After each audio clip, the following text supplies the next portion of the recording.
She stepped off that train carrying a trunk so heavy it took 4 men and a profanity to move it, and a secret that could get her killed. Gideon Ashcroft had asked for a practical woman, someone who could survive a Montana winter without complaining. What he got was Vivian Blackridge, silk gloves, hollow cheekbones, and eyes that kept checking over her shoulder like she expected someone to come running down the platform after her. He should have sent her back on the next eastbound train. He didn't. And that single failure of judgment was about to change everything, for both of them. If this story has you hooked already, hit that like button and drop a comment with the city you're watching from. I want to see how far this story travels. The train was 40 minutes late, which gave Gideon Ashcroft plenty of time to regret every decision that had led him to this particular platform on this particular November morning. He stood at the far end of the Harlow Creek station. If a single-room building with a sagging roof and a wood stove that smoked more than it heated could be called a station, with his hat pulled low and his hands shoved into his coat pockets. Around him, the handful of other people waiting for the train had the good sense to stand inside near the stove. Gideon stayed outside. He needed the cold. It matched his mood, and it kept people from trying to talk to him. The sky was the color of old pewter, pressing down close to the ridgeline like it was thinking about snow. It had been thinking about snow for 2 weeks. One of these mornings it was going to stop thinking and just do it, and then everything would shift into the grinding rhythm of a Montana winter, feeding through frozen mud, breaking ice on the water troughs before dawn, watching the cattle huddle and counting heads every night to make sure you hadn't lost one to the cold. He knew that rhythm well. He had been keeping it alone for 3 years. That was why, 6 weeks ago, in a moment he still could not fully account for, he had written a letter to the Hartwell Matrimonial Agency in Chicago. He had not wanted to write it. He had sat at the kitchen table for an hour with a blank sheet of paper in front of him, listening to the wind work at the corners of the house and to the very specific silence in the room where Elsie slept, the silence of a 5-year-old who had learned, too early, not to call out for a mother who wasn't there anymore. He wrote the letter. He'd kept it plain. He wasn't looking for companionship, he'd said, or softness, or any of the things a man was supposed to want from a wife. He needed someone capable, someone who understood that a ranch at 4,000 feet in the Montana Territory was not a comfortable life and would not become one. Someone who could help with Elsie, manage a household through 6 months of winter, and work alongside a man who was not, he admitted, easy to work alongside. The agency had written back with a name: Vivian Blackridge of Philadelphia, Pennsylvania, 26 years old, well-educated, in good health, seeking a fresh start in the West. The phrase fresh start had given him pause. In his experience, people who needed fresh starts had left something behind them, something they weren't entirely honest about. But he'd been desperate in the quiet way that doesn't make noise, and he'd written back saying she could come. He was regretting that now, standing in the November cold, watching the black smoke of the locomotive appear above the tree line. The train arrived with the standard violence of iron and steam, groaning to a stop alongside the platform in a cloud of vapor that briefly erased everything. When it cleared, the doors began opening and the passengers stepped down. A drummer with 2 sample cases, a rancher Gideon vaguely recognized from the North Valley, a family of homesteaders with the specific stunned look of people who had expected something different. And then her. She was the last one off, which should have been his first clue.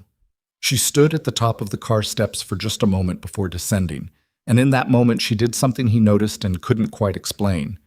She looked up the platform in one direction, then the other, a quick scan that wasn't the ordinary curiosity of arriving somewhere new.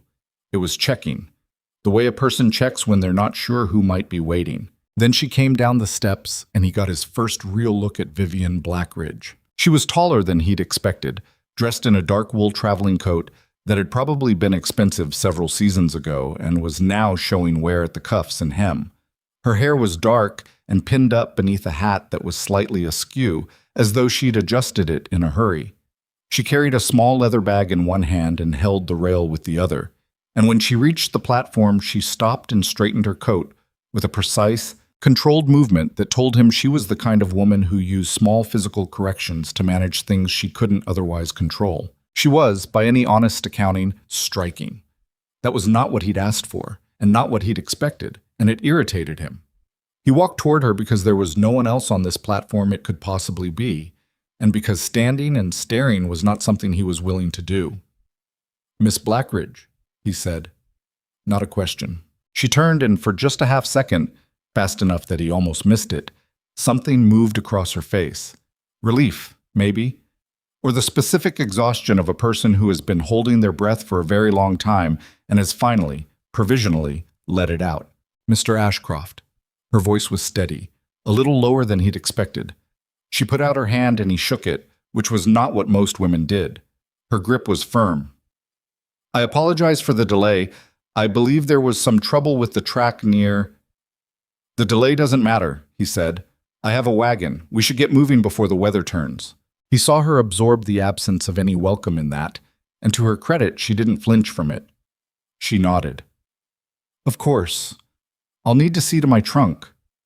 He had assumed, reasonably, he thought, that the trunk would be one of the standard travel chests that went in the luggage car, something two men could manage. He followed the station porter toward the freight car, and what he found there stopped him. The thing was massive.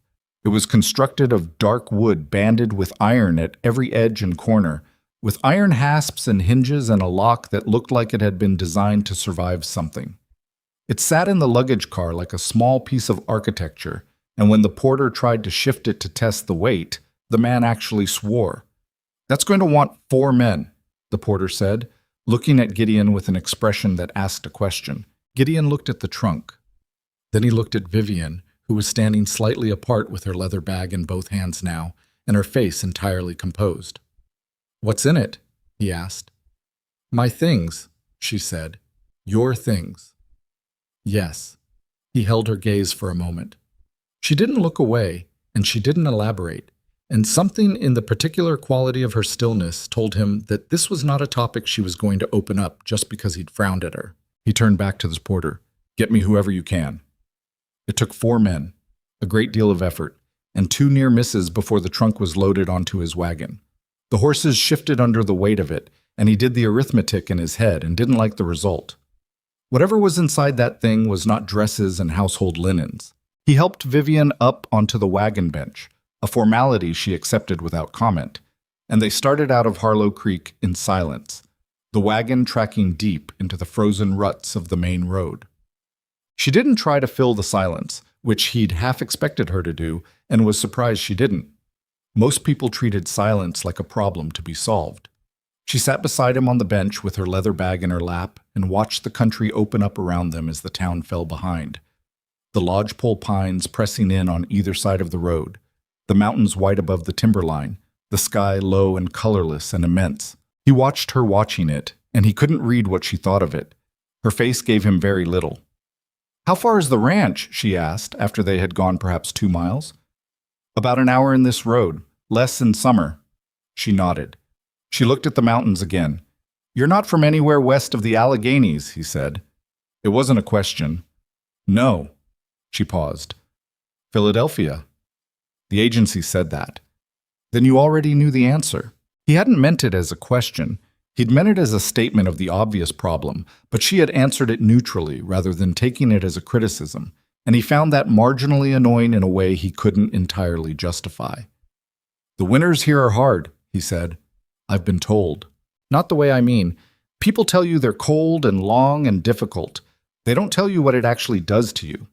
Being inside for days at a time because you can't see your hand in front of your face in the snow, livestock dying, wood running low. A 5-year-old who doesn't understand why she can't go outside."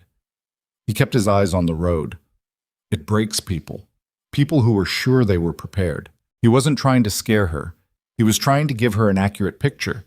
It seemed like the honest thing to do. She was quiet for a moment. Then she said, "What broke the last person?" He felt that land. He hadn't expected it. "The winter," he said, because it was the shortest version of a truth that was much longer and not something he was going to explain to a woman he had met 40 minutes ago. "Just the winter." She didn't press it. She looked at her hands on the leather bag, and then she looked back out at the road, and they traveled the rest of the way to the ranch in a silence that had changed slightly, the way a room changes when someone has said something true in it. Elsie was waiting on the porch. She had been told, twice, to wait inside where it was warm, and had agreed both times with the particular sincerity of a 5-year-old who has no intention of complying. She was standing on the top porch step in her coat with her red scarf wound twice around her neck and her dark eyes fixed on the approaching wagon with an intensity that made Gideon's chest do something complicated. She was the only good thing he had managed in the last 3 years. Maybe in longer than that. He pulled the wagon to a stop in the yard and got down, and before he could say anything to Elsie, she had already launched herself off the step.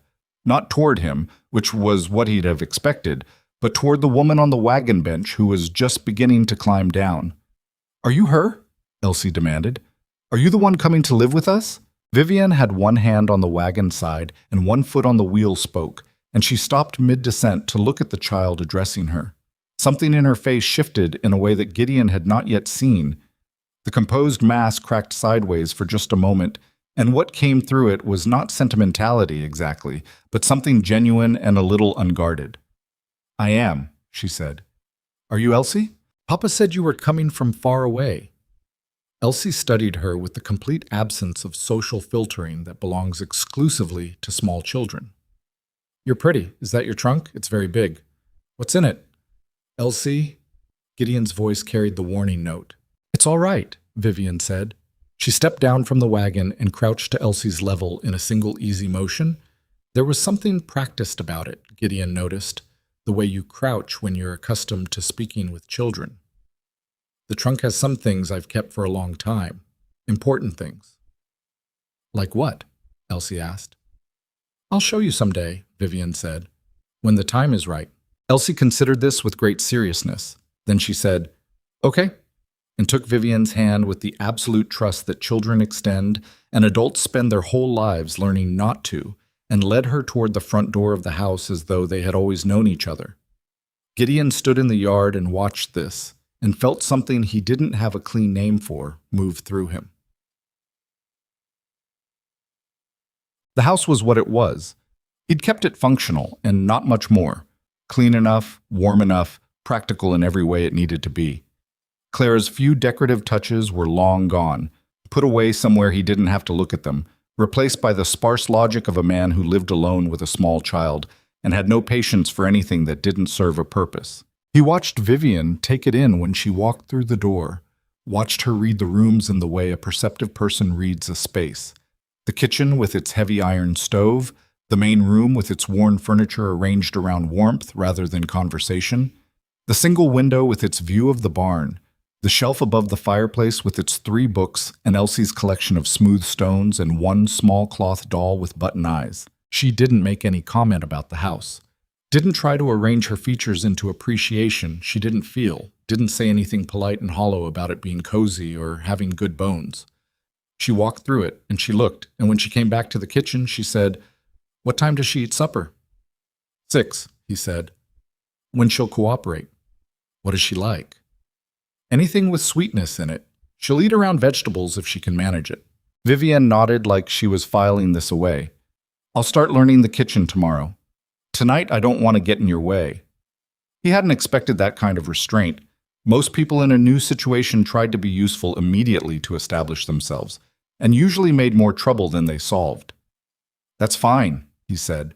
She nodded and moved toward the small room off the kitchen that he'd told her in the letter would be hers until whatever arrangements needed to be made were made. The letter had been careful about that. He'd explained that the agreement from the agency didn't obligate either of them to anything they weren't comfortable with. She could stay through the winter and leave in spring if she wanted. He wasn't going to hold her to anything. He'd written that paragraph 3 times. He still wasn't sure he'd gotten it right. At the door to the small room, she paused. "The trunk," she said. "I'll need it brought in before tonight." "I'll get it." "It needs to stay in my room." She said it evenly, without force, but with a precision that made clear it was not a point of preference but a point of requirement. "I'll sleep better knowing it's there." He looked at her. She looked back. "All right," he said. She went into the room and closed the door, and he stood in the kitchen for a moment in the particular silence of a house that had recently added a person to it and hadn't quite settled around the addition yet. He got his coat and went outside to drag the trunk in. Set. The first week was what he'd expected, and also nothing like what he'd expected. What he'd expected was difficulty. He'd assumed she wouldn't know how to do things, and she didn't. Not any of the specific physical things that running a frontier ranch required, not the rhythm of it, not the brute labor of keeping alive in November at elevation with bad weather coming. He'd expected to have to show her things, and he did. What he hadn't expected was the quality of her attention when he did. He showed her how to handle the cook stove, the particular violence of it, the way it needed to be fed and managed rather than simply operated. And she listened with the complete focus of someone learning a foreign language who knows their life depends on getting it right. She made a mistake the next morning that filled the kitchen with smoke, and she didn't apologize for it or make excuses for it. She opened the door, studied what had gone wrong, and didn't make the same mistake again. He showed her the chickens and the cow, which were her responsibility in the mornings. The cow, whose name was Agnes and whose temperament was consistently uncharitable, kicked at her twice the first morning. Most people would have flinched back and been timid with the animal after that. Vivian stood there for a moment, seemed to make some internal decision, and went back to the task with the same patience she'd been using before. Agnes didn't kick a third time. "She'll test you every morning until she decides you belong here," Gideon told her, watching from the barn door. "She's not the only one," Vivian said, not looking up from what she was doing. He didn't have an answer to that, so he didn't give one. The neighbors came on the fourth day, Marta Hollings and her husband Dale, from the next spread over, 6 miles east, which counted as close out here. They came with a covered dish and the transparent excuse of welcoming Vivian, which was to say they came to look at her. Marta was not a malicious woman, but she had a face that filtered every new thing through a permanent skepticism, and she ran that filter over Vivian with the thoroughness of a customs inspector. "You're from Philadelphia," Marta said, sitting at the kitchen table with her coffee and her covered dish. It had the sound of an accusation. "I am," Vivian said. "Long way to come for a ranch in Montana." "It is." "Most women who come out from the East—" Marta paused in the careful way of someone selecting a word that communicates what they mean without technically being rude. "Find it's not quite what they'd hoped." "I haven't hoped for anything in particular," Vivian said. "I've only planned to be useful." Marta looked at her. Dale looked at the table. Gideon, standing at the stove and pretending to be occupied with it, heard something in the exchange that he thought Marta had missed. Not a rebuke exactly, but a quiet closing of a door on a line of conversation that wasn't going anywhere Vivian was willing to go. After they left, Marta said to her husband on the road home, though she didn't know Gideon could still hear her across the cold and the distance, "Refined woman like that, coming all the way out here, makes no sense. Something she's not saying." Marta wasn't wrong. Gideon knew she wasn't wrong. He'd thought the same thing since the moment he'd watched Vivian scan that train platform like she was expecting pursuit. He just didn't yet know what to do with the knowledge. It was the doll that got to him. Elsie had a cloth doll she'd had since she was 2, one of the few things left over from a time Gideon didn't like to think about. It was not a fancy thing, handmade by someone with uneven stitching and button eyes that didn't quite match. But Elsie treated it with the specific reverence children extend to objects that have come to stand for something larger than themselves. On the 8th day of Vivian's presence in the house, the doll caught on a loose nail in the wall by Elsie's bed, and when Elsie pulled it free, the seam along one arm tore open badly. The stuffing, dried grass and scraps, began leaking out. Gideon heard Elsie crying from the barn and came in to find her in the main room with the doll in her hands and the kind of grief on her face that only children can show cleanly, the whole of it right there on the surface with nothing held back. He went to her and held her and said the things he knew to say, that it could be fixed, that it would be all right. But the truth was, he had no idea how to fix a cloth doll, and he owned nothing that resembled sewing supplies. Vivian came in from outside, stopped when she saw Elsie, and took in the situation in a single glance. "May I look?" she asked Elsie. Elsie, still crying, held out the doll. Vivian took it, turned it over carefully, studied the torn seam. "I can fix this," she said. "How?" Elsie asked. The crying had gone down to hitching breaths. "I have something in my trunk. Come with me." He watched them go to Vivian's room together. Elsie's small hand in Vivian's, both of them disappearing through the door. He heard the trunk's heavy lid being opened, the particular sound of it. He heard Elsie say something he couldn't make out, and then he heard her say, "Oh, in the way that means a child has been shown something remarkable." He didn't follow them. He stood in the main room and waited. 40 minutes later, they came back out. Elsie was carrying the doll, repaired, and the seam where the tear had been was now stitched with a thread that caught the firelight, golden, bright against the dull cloth, visible and intentional rather than hidden. "She's stronger there now," Elsie told him with complete conviction. Vivian said that what gets mended with love grows stronger than it was before. Gideon looked at his daughter's face, and then looked at Vivian, who was standing in the doorway of her room with her arms at her sides and her expression carefully neutral. She was watching him the way people watch when they're uncertain of their welcome. He didn't know what to say, which was not a familiar condition for him. He said, "That's good, Elsie," which was not adequate, but was what he had. And then he went back out to the barn because he needed somewhere to put the thing that was happening in his chest, and the barn was the only place he knew to take it. Chep. The first real snow came 3 days after that, and it didn't announce itself the way he'd hoped. It came overnight, and he woke to 8 inches on the ground and more falling, the sky that specific white that meant it wasn't stopping anytime soon. He got the fires built up and then went to check the cattle. And when he came back in, Vivian had the kitchen going and had fed Elsie and was at the window looking at the snow with her coffee in both hands. "Is this what you meant?" she asked. "About the winters." "No," he said. "This is early November. This is nothing." She looked at the snow. She didn't look worried. She looked like she was studying it, the way you study an opponent before a contest. "Tell me what to do when the real ones come," she said. He sat down at the kitchen table, still in his coat, and he told her. He told her about the blizzards that came out of the northwest, the ones that dropped visibility to nothing and turned the air into something solid and white.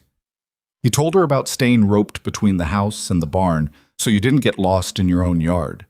He told her about the weight of cold, the specific cruelty of it, the way it stopped being weather and started being something personal. She listened without interrupting, without the polite nodding that people used when they were waiting for you to finish rather than actually listening. She asked 2 questions, both of them practical, both of them about Elsie. What to do if he was caught outside and she was alone with the child? How to keep the house warm if the woodpile ran low? He answered them, and then he sat there a moment with his coffee, and he thought about the fact that both questions she'd asked had been about his daughter first. "You're not what I expected," he said. He hadn't meant to say it aloud. She looked at him across the table. "What did you expect?" He thought about it honestly. "Someone who needed things from me." "I need things," she said. "I just don't need what you expected." He wanted to ask her what that meant, what it was she needed that had brought her 3,000 miles to a ranch she'd never seen to live with a man she'd never met. But the question was large and the morning was cold and Elsie was in the next room singing something to her repaired doll, and he let the moment pass. He let it pass and went to work and tried not to think about what he'd asked and what she'd answered and what it might mean. Outside, the snow kept falling, patient and indifferent, the way Montana prepared itself for winter. And in the kitchen, Vivian stood at the window a while longer, watching it with an expression that, had he stayed to see it, might have told him more than either of them was ready for. She was learning the shape of this place, the look of the land under snow, the distances between things, the particular silence of the high country when the temperature dropped and everything held its breath. She was learning it the way a person learns a place they intend to keep. The second week turned the corner into something neither of them had expected, which was a kind of routine. It wasn't warmth, not yet, and it wasn't ease. There was still the stiffness between them, the careful navigation of shared spaces and the consciousness of being watched in turn. But it was a working arrangement, which was something. She managed the house without being asked. She got the cooking under control faster than he'd have bet on, though the first 3 breakfasts had been educational for everyone involved. She handled the chickens, handled Agnes the cow, handled the unpredictable demands of a 5-year-old with better patience than he had on most mornings, which was not a thing he'd expected and not a thing he could pretend away. Elsie had decided, with the total and binding authority of a 5-year-old, that Vivian was hers. She followed her through the house, asked her endless questions about Philadelphia and trains, and the contents of the trunk, and the proper names for things, and Vivian answered every question fully and without condescension, which was the thing that more than anything else, got to Gideon about her. The way she treated his daughter like a person who deserved complete answers.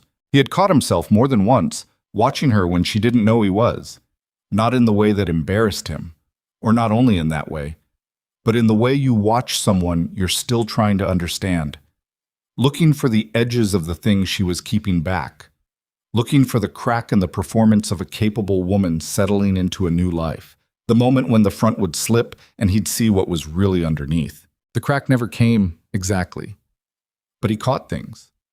A moment when she was standing at the kitchen window at dusk, and she thought she was alone, and she put both hands flat on the windowsill and pressed down like she was steadying herself. A moment in the barn when she saw him watching her, and something moved fast across her face before she locked it away. Not guilt, but something adjacent to it.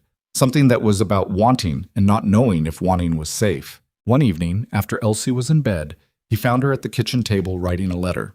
She heard him come in, and her hand moved across the paper with a speed that covered what she'd been writing, and then she folded it and held it and looked at him with that composed face. "I'm not going to read your mail," he said.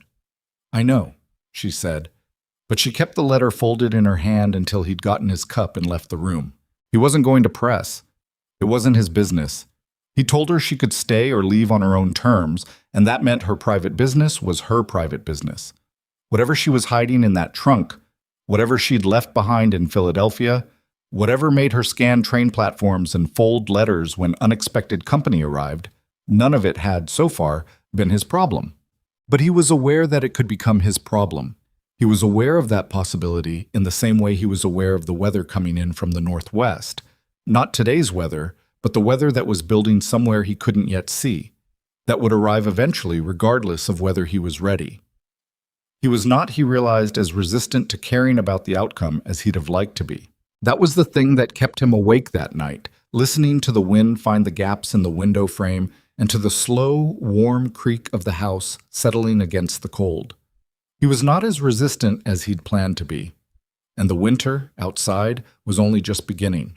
The cold settled in hard the third week of November, and with it came the particular cruelty of a Montana morning that starts before light and doesn't get easier once the light arrives. Gideon was up at 4:30, the way he always was, moving through the dark house with the careful quiet of a man who'd learned not to wake a sleeping child. He got the kitchen stove going first. That was the rule, warmth before anything else, and then pulled on his work coat and his boots and went out to the barn. The temperature had dropped overnight to something that made his lungs ache on the first breath.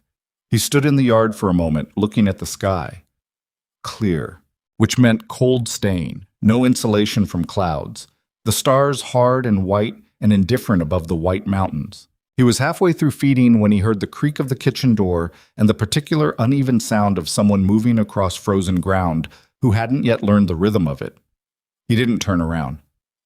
"You don't have to be up this early," he called. "I know," Vivian said from the barn door. She was dressed in the coat she'd arrived in, which was not the right coat for this kind of cold. He'd been thinking about that for a week and hadn't said anything. And she had her scarf wrapped twice, and her breath came out in a long white plume. "But if I'm sleeping while the work gets done, I'm not actually useful." He turned then to look at her. She was holding a lantern, which told him she'd been up long enough to light it, and her face in its light was alert in a way that wasn't performed. She was cold, and she knew she was cold, and she was there anyway. "The coat isn't warm enough," he said. "I'm aware of that. There's one of my old ranch coats on the peg by the back door. It'll be large on you, but it'll keep you alive." She looked at him for a moment with an expression he was beginning to recognize. The slight weighing, the decision about whether to accept something offered. "All right," she said. "Tomorrow I'll wear that one." "Wear it today. Go get it." She went. She came back wearing a sheepskin coat that came to her knees and had sleeves that swallowed her hands. And she looked so thoroughly unlike the woman who had stepped off the train in silk-lined wool that something almost unwilling moved through him. Not quite amusement, but the shadow of it. "Better," he said, and handed her the feed bucket. She took it without comment and went to the nearest stall, and that was how the mornings began to change. She was a quick study, and she worked with an application that impressed him against his better judgment. Not because she was efficient, she wasn't, not yet, and she made plenty of mistakes, but because she didn't protect herself from the work. Most people new to a thing held something in reserve, some distance between themselves and the task that would let them retreat without too much loss if it proved too hard. Vivian didn't do that. She went at each new thing completely, and when it beat her, she looked at why and went at it again. Agnes the cow remained a persistent problem. The animal had a contrary nature and seemed to find Vivian specifically irritating, which was not rational but was absolutely true. Agnes would cooperate with Gideon and would even be reasonably civil to Elsie when the child came into the barn.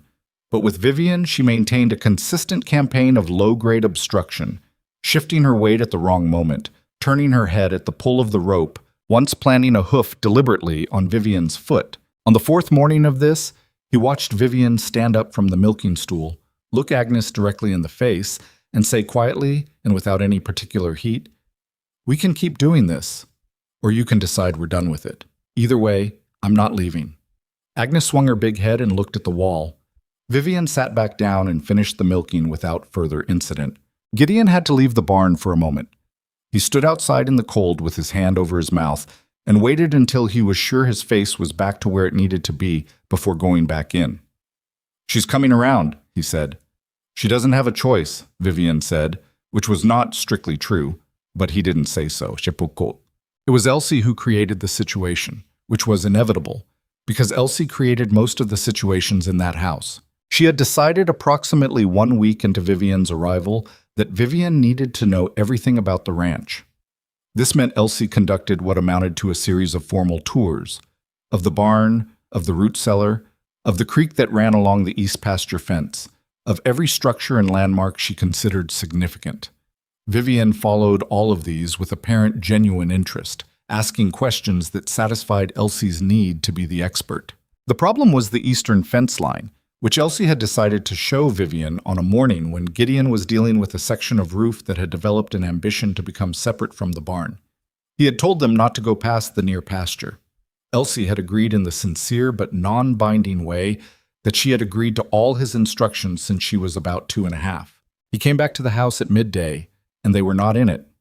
He found them at the far end of the east pasture, near the creek, where the bank had a steep section that was treacherous with ice. Elsie was fine. She was pointing at something in the frozen creek with enthusiasm. Vivian was standing at the top of the bank with the specific rigid posture of someone who had just watched a child get dangerously close to something bad and was managing the aftermath of it in their body. He walked across the pasture at a pace that was faster than a walk without quite being a run, and when he reached them, his voice came out harder than he'd meant it to. "Elsie, I told you not to come this far." Elsie's pointing hand came down. "I wanted to show Vivian the inside, now." She went, without argument, which meant she knew. He watched her cross the pasture toward the house, and then he turned to Vivian. She spoke first. "That was my fault.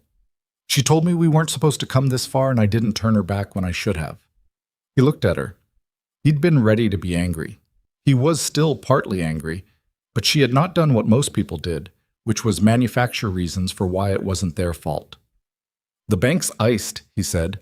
"That section there drops 8 feet to rocks. If she'd slipped—" "I know." She said it directly without flinching from it. "I understand. It won't happen again." He looked at the creek. He looked at the drop. He thought about it, which was a mistake, because thinking about it too fully was something he'd trained himself not to do. "She's all I have," he said.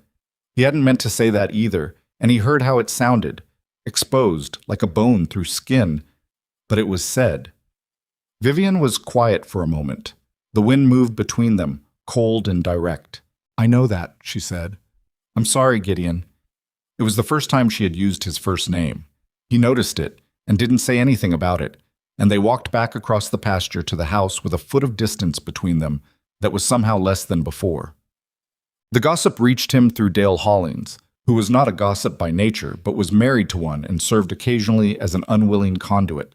Dale came by on a Thursday with a piece of equipment Gideon had loaned him, and he came inside for coffee in the way that meant he had something to say, and was working up to saying it. Vivian was not in the house.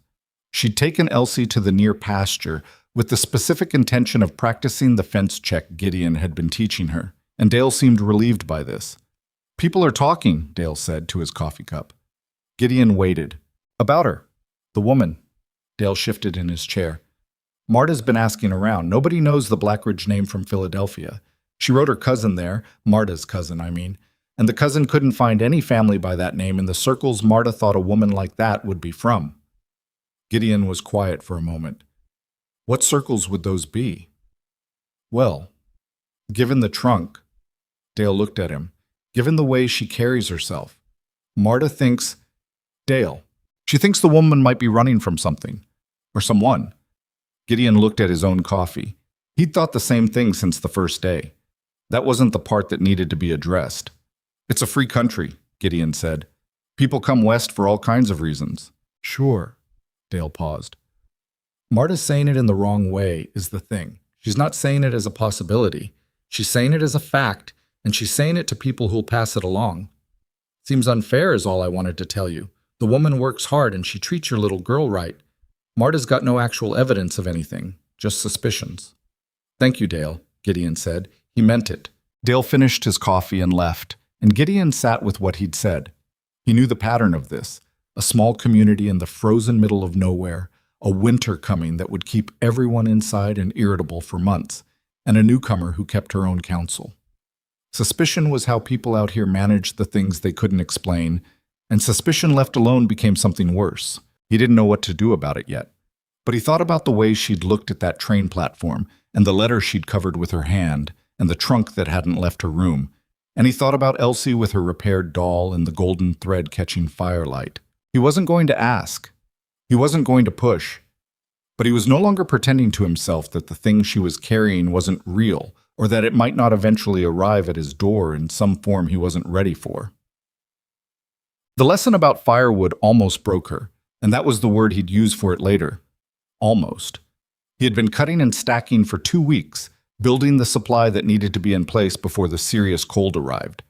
He'd shown her the stacking method, the importance of keeping it off the ground, the way you needed to cover it but leave air movement to prevent rot. She'd nodded and helped where she could. Then on a Tuesday afternoon, she'd tried to split a round of wood on her own. He'd shown her the technique once, and she'd apparently decided once was enough. And the hatchet had glanced off a knotted section and taken a piece of bark clean off the stump 6 inches from her boot. He'd been watching from the porch. He came down and she was standing there looking at the hatchet and at the stump and at her boot, and her face had the specific look of someone who has just understood a thing in their body that they'd only understood in their head before. "Give me that," he said, not meaning it as harshly as it came out. She gave him the hatchet. She watched him work for a moment. Then she said, "Show me again. I just showed you last week. Show me again." He looked at her. She was serious, and she wasn't making it about pride or embarrassment. She was just asking because she wanted to know, and something about that stripped away the irritation. He handed her the hatchet back, adjusted her grip and her stance with a few short directions, and let her try again. The second strike was better. The third split the round. She looked at the split wood with an expression that was not triumph exactly, but something quieter and more durable than triumph. "Again," she said. They spent an hour at it. She didn't talk about being tired or cold, and she wasn't good at it by the end, but she was better, and she'd built more wood than she'd split, which was something. He picked up the round she'd struggled with and split them himself, and she watched and tried to read what he did differently, and then she tried again. "Why does it matter to you this much?" he asked, when they were stacking the finished wood. Not accusatory, just actually curious. She thought about it before she answered, which she always did. "Because everything I don't know how to do here is something I depend on you for, and I don't—" She stopped, set a piece of wood down and picked up another. "I need to know how to do things myself. That matters to me." He thought about that while they finished the stack. He thought about what it meant, the specific flavor of independence she was describing, the need to not be dependent on any single person for survival. That wasn't just frontier practicality. That was something someone had learned the hard way, the need to be capable of going it alone. He didn't pursue it, but he heard it. What? Elsie got sick the last week of November. Not seriously, as it turned out. A head cold that made her miserable and clingy and demanded far more performance from the adults around her than her actual condition warranted. But for 2 days, her fever ran high enough to worry him, and those 2 days were the clearest window he'd had yet into who Vivian Blackridge was when the outer composure stopped being necessary. She was good with sick children, not in a trained way, or not only in a trained way, but in a way that looked native, like someone who had done it before for someone she cared about. She kept track of the fever with a close attention that he recognized as real anxiety, not performed concern. She made broth from things she found in the kitchen and got Elsie to drink it by making it into a game that involved a story about a bear who needed soup to be brave. She sat with Elsie in the dark when the child couldn't sleep and talked to her quietly, the words low enough that Gideon at the door couldn't hear them, only the tone. Steady, unhurried, the kind of voice that told a child the world was still in its right order. He sat up with them both, though Vivian didn't ask him to, and seemed faintly surprised when she came out to get water at midnight and found him in the chair by the fireplace, awake. "The fever's down," she said. "She's sleeping."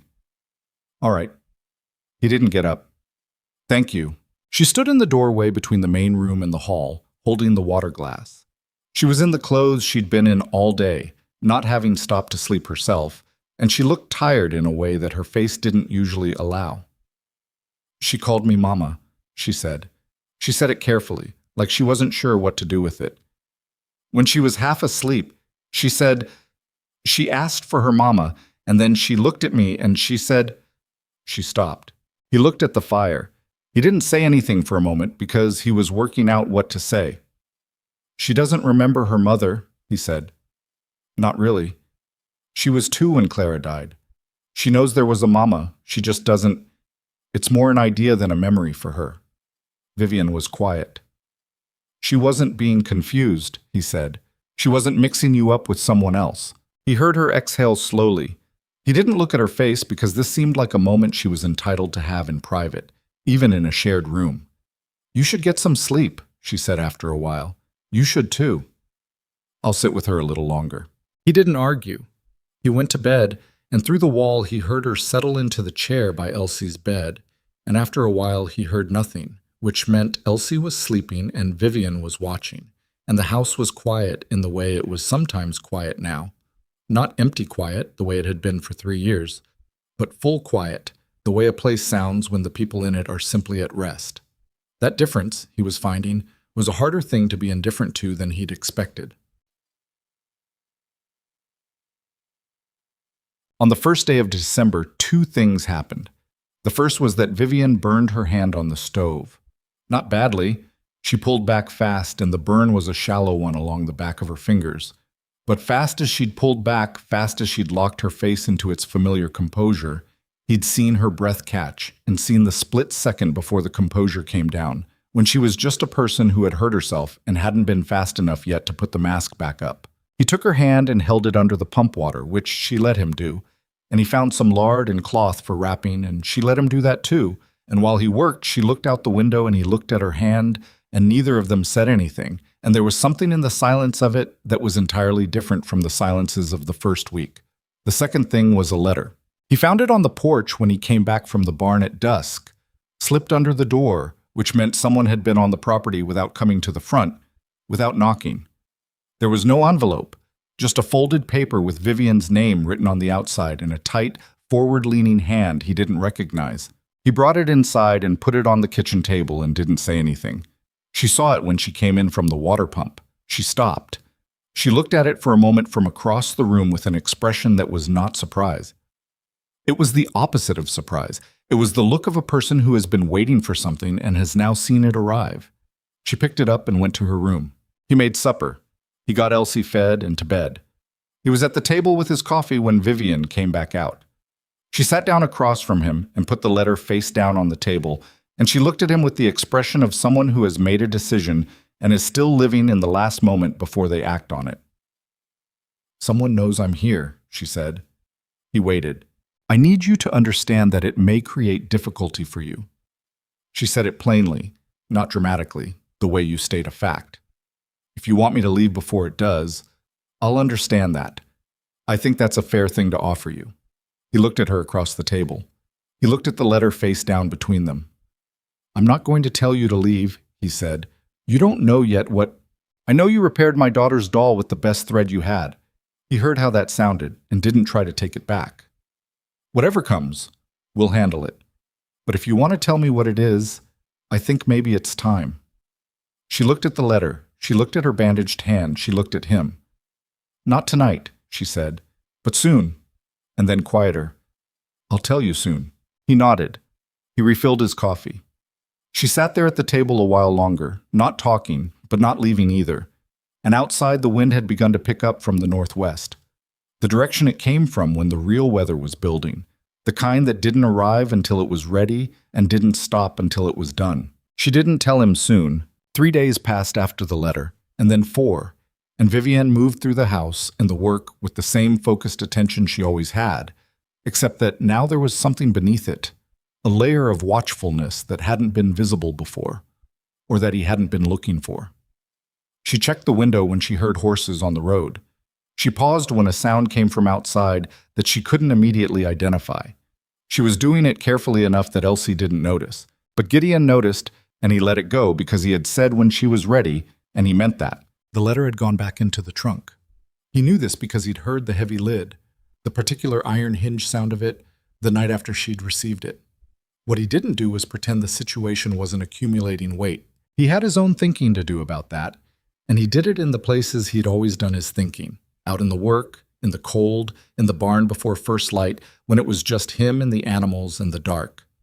He thought about the fact that someone had been on his property without announcing themselves. He thought about the forward-leaning handwriting on that folded paper. He thought about a woman from Philadelphia who had no traceable family name and an iron trunk too heavy to move alone, and who checked train platforms the way a person checked for trouble. He was not afraid of trouble.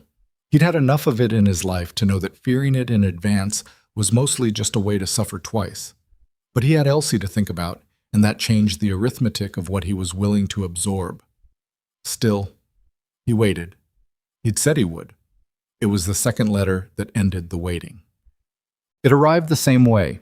No envelope, slipped under the front door sometime in the gray hour before he was up. He found it at 4:30 in the morning when he came through the hall to the kitchen, and this time he picked it up and looked at it for a long moment before he set it on the table. Same handwriting, same tight, leaning script. Vivienne's name on the outside. He left it there and went to the barn and did the feeding, and when he came back she was already in the kitchen in the big sheepskin coat she'd taken to wearing around the house in the mornings, her hands around her coffee, and she saw the letter before he'd said a word. She went still the way an animal goes still. "Same hand," he said. She set down her coffee. She picked up the letter and turned it over and looked at the fold, and something moved through her jaw. A tightening, barely visible, but visible to him now, because he'd been watching her long enough to read the small things. She opened it. She read it. He watched her face and saw nothing useful. She'd gone into the composure fully now, the way she went into the cold, completely and without reservation. She folded it and looked at him. "I'm going to tell you," she said. "Tonight, after Elsie is in bed. All of it. You should know everything before—" She stopped. "Before what?" She looked at the window. The sky was barely lightening, gray going to pale gray, and outside the snow was beginning again. A light fall, not the serious kind, the kind that was just the land maintaining its general position on the matter of winter. "Before it gets worse," she said, "and it will get worse." He nodded. He poured his coffee and sat down across from her, and they were quiet together in the morning kitchen, which was not an uncomfortable silence anymore. It was the silence of two people who have been in each other's company long enough to not need noise to fill the space between them. Elsie slept on in her room. The stove ticked and settled. Outside, the snow came down without hurry. He thought about it all day without meaning to. He split wood and thought about it. He repaired the section of fence along the south pasture where the post had heaved with the freeze cycle and thought about it. He checked the cattle and came back and thought about it while he was doing 3 other things. He was not a man who did well with not knowing. He didn't panic, but the not knowing lodged somewhere uncomfortable and stayed there. At supper, Elsie talked about a bird she'd seen at the kitchen window, and whether birds got cold the way people got cold, and why birds didn't fall off branches when they slept, which led to a 10-minute discussion of bird feet that Vivienne handled with complete seriousness and apparent genuine interest. And Gideon sat at that table watching the two of them and thought about how quickly a thing could matter that you hadn't expected to matter. He got Elsie to bed. It took longer than usual. She wanted 3 stories and claimed she wasn't tired through most of the third one, and then was deeply asleep before he finished the last sentence. He stood over her for a moment in the dark, listening to her breathe, and then he went back out to the main room. Vivienne was at the fireplace. She'd put the 2 chairs facing it, which was different from how they usually sat, and she was in one of them with her hands in her lap and the letter on the small table beside her, and she looked, for the first time since he'd known her, like she was genuinely dreading what came next. He sat down in the other chair. He waited. "My name is Vivienne Aldicott," she said. Blackridge was my mother's family name. I took it because no one would look for it. He kept his face still. He let her continue. "My father was Edmund Aldicott." She said the name in a flat, careful voice, like a person quoting a document. He owned Aldicott Industrial, steel mills mostly, some railway supply contracts. By the time he died last March, it was worth somewhere between $2 and $3 million. The number sat there between them in the firelight. "He had one surviving child," she said, "me. And he left everything to me outright, which was not what anyone else expected and not what certain people were willing to accept." She paused. "My father's brother, my uncle, Harlan Aldicott, had been managing the business for the last 2 years while my father was ill. Harlan believed that managing the business gave him a claim on it. He and his son, my cousin, Fletcher, made their position clear within a week of the funeral." "How clear?" Gideon asked. She looked at the fire. "Fletcher came to the house with a lawyer. Not my lawyer, his. With a document that had allegedly been signed by my father 3 weeks before his death, amending his will to give controlling interest in the company to Harlan. I'd never seen it. Neither had my father's attorney, who had drafted the original will. The signature was..." She pressed her lips together. "It was close, but it wasn't right. I knew my father's signature, and that wasn't it, and I told them so." "What happened then?" "Fletcher told me that the document was legally valid, and that if I contested it publicly, I would find myself in circumstances I wouldn't enjoy."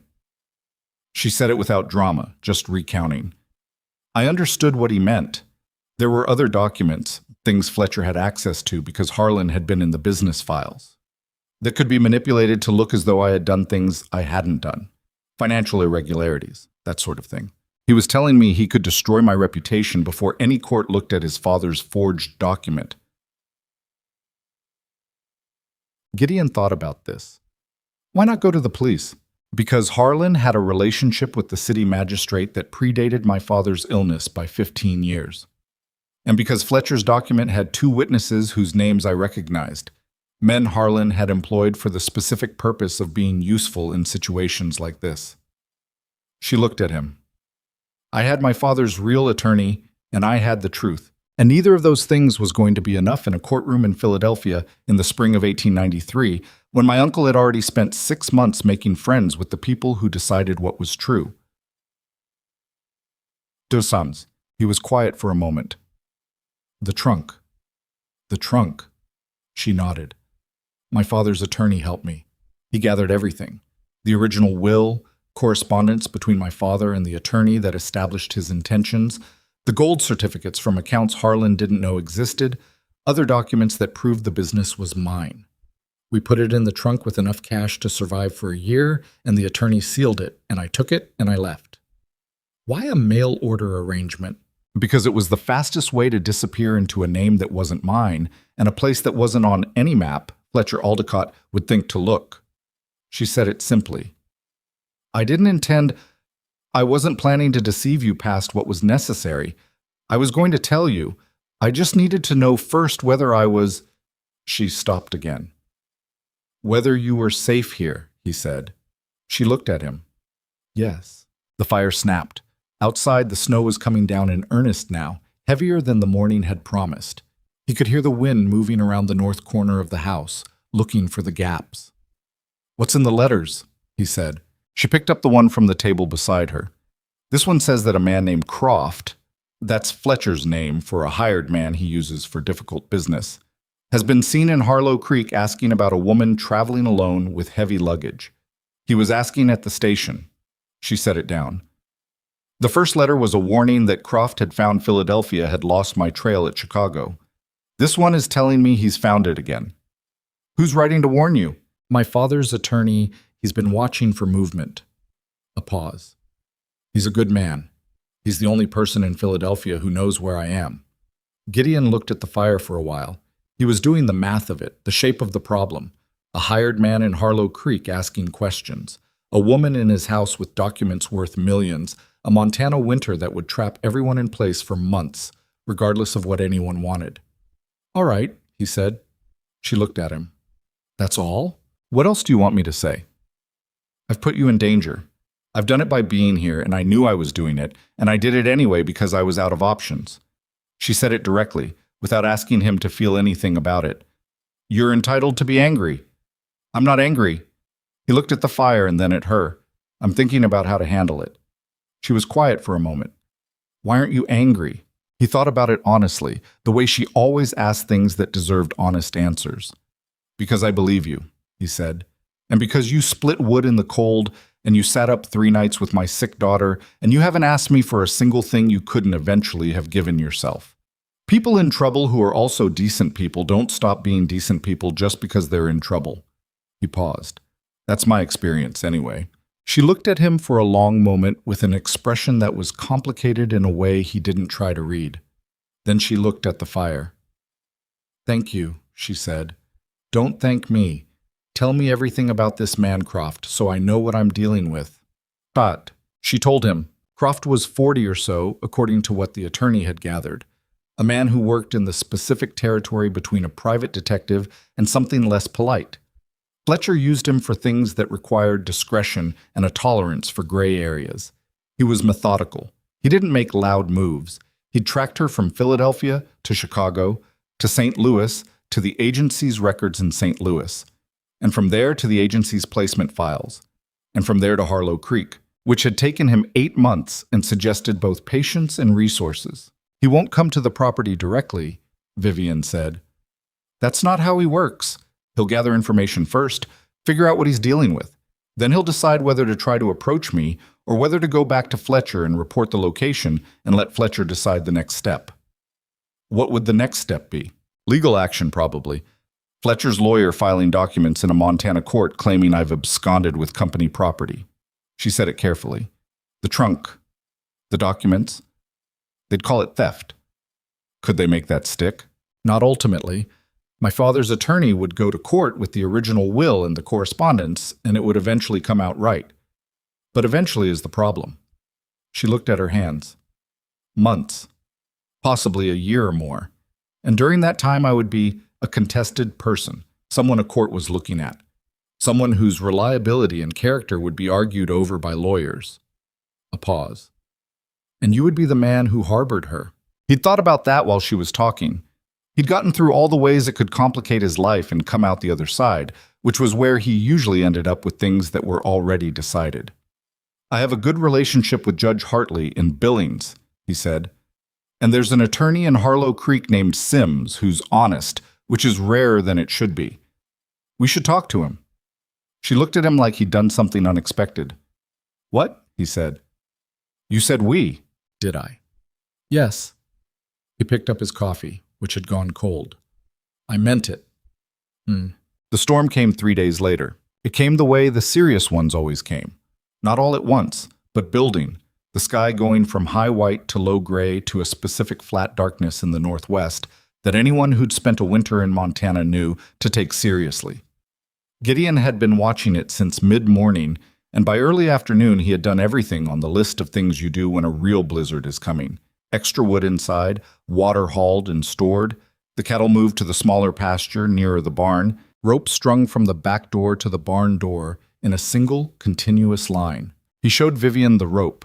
"If the visibility goes and you need to get to the barn, keep my hand on it the whole way," she said. "I know." He looked at her. "You told me," she said. 2 weeks ago. I listened." He had told her. He'd half expected it to be one of those things that went in one ear as theoretical and didn't stick. "Good," he said. He went out at 4 o'clock to check the cattle one last time and to put an extra layer of bedding in the barn, and he told her he'd be back in 20 minutes. He was. By the time he came back, the snow had started and the wind was picking up from the northwest at a speed that suggested it had somewhere to be and wasn't interested in anything that got in its way. They ate supper with the wind building outside, and he watched Vivian's face while he watched the weather, and saw that she was watching it too, reading it the way she'd been learning to read things out here, with full attention and without pretending she knew more than she did. Elsie ate her supper and talked about whether bears actually slept through winter or just slept more than usual, and whether you'd be able to tell the difference if you were a bear. Neither of them had a definitive answer, and Elsie went to bed unsatisfied on the subject. He sat by the window after Elsie was down and watched the storm develop. By 8 o'clock, the visibility was already down to 20 yards and falling, the world outside compressing itself into a white chaos that was beautiful in the way that genuinely dangerous things are sometimes beautiful. The temperature had dropped hard and fast. He could feel it through the glass. He was going over the morning in his head, what would need doing, in what order, in what conditions, when he realized something he should have thought of earlier. He'd moved the cattle to the near pasture, but the bull, which he'd been keeping separate since it had gotten into a temper the week before, was still in the north field. He sat with that for a moment and worked through the options, and they were not good options. The north field was a quarter-mile out, up the grade, with no rope line and no shelter between here and there. In the dark. In this storm. He stood up and went to get his coat. Vivian looked up from the mending she'd been doing. She read his face. "What's wrong?" he told her. He was already pulling on his coat while he said it, stuffing his scarf into the collar, pulling his hat down. "I'll be back. You can't go alone in this. I've done it before." "Gideon," she said his name with a particular weight. "If you fall out there or if your horse spooks in the whiteout, the horse will be fine. What if she isn't?" He looked at her. He did not have a good answer for that because it was a real risk, and he knew it was a real risk. He'd been trying not to look at it. "Stay with Elsie," he said. "Don't open the door for anyone unless you hear my voice. You understand me? Anyone." She understood. He saw that she understood, not just the instruction, but the layer under it, the fact of Croft somewhere in Harlow Creek and the letter and all the rest of it. He went out. The cold hit him like a wall of something solid. The wind had a direction to it that was almost physical, coming hard out of the northwest and taking everything it could carry with it. Snow and ice crystals, and a temperature that was somewhere well below zero and still dropping. He got to the barn, got the mare saddled, and rode out of the yard into the white. He knew this land in the dark. He'd ridden every foot of it in every kind of weather for 12 years. He kept the mare moving at a walk and trusted his memory of the ground, reading the grade under him in the shape of the fence line when it briefly appeared. The visibility was down to almost nothing now. He could see maybe 10 feet in front of him before the snow erased everything. The wind made it hard to breathe, the kind of cold that turned the air into something wrong, something the lungs resisted. He found the Northfield gate by feel more than sight. He got it open and rode through and called for the bull, which was not a thing you wanted to do. Bulls didn't come to their names the way dogs did. But you did it anyway because sometimes they moved toward the sound. He rode in a widening arc, trying to cover ground without losing his orientation. The darkness and the snow made the world in every direction identical. He kept track of where he was by counting strides and maintaining the angle to the wind. He found the bull huddled against the north fence, which was the wrong corner. It had moved away from the barn instead of toward it. He got a rope on it without being kicked, which was borderline miraculous, and started the slow, careful work of moving a large, obstinate animal through a blizzard in the dark. The mare was doing well. She didn't like it, but she was steady under him and she trusted him enough to keep moving, which was the thing that mattered. He had the rope looped over the saddle horn and the bull coming sullen and slow behind them, and he was turning the mare toward the gate when the footing changed. He felt it before he understood it. The mare's stride going wrong, a hesitation, the ground doing something unexpected beneath her. He'd ridden over this section of field 100 times, but the freeze cycle had done something to it, heaved a section of it in a way it hadn't been heaved before, and the mare's left foreleg went down into a drop he hadn't expected, and then she was going sideways, and he had a half second to make the choice between staying with her and going clear. He went clear. He was already leaning right as she went, and he pushed off and hit the ground hard on his right shoulder and rolled, and the cold of the ground came up through his coat instantly. Absolute cold, the kind that moved inside you before you'd finished registering it. The rope pulled out of his hand. He heard the bull lumber away into the dark. The mare had gone down on her side. He could hear her, not the sound of injury. She hadn't screamed, which was the sound you dreaded, but the sound of weight and confusion, of a horse trying to understand why she was on the ground.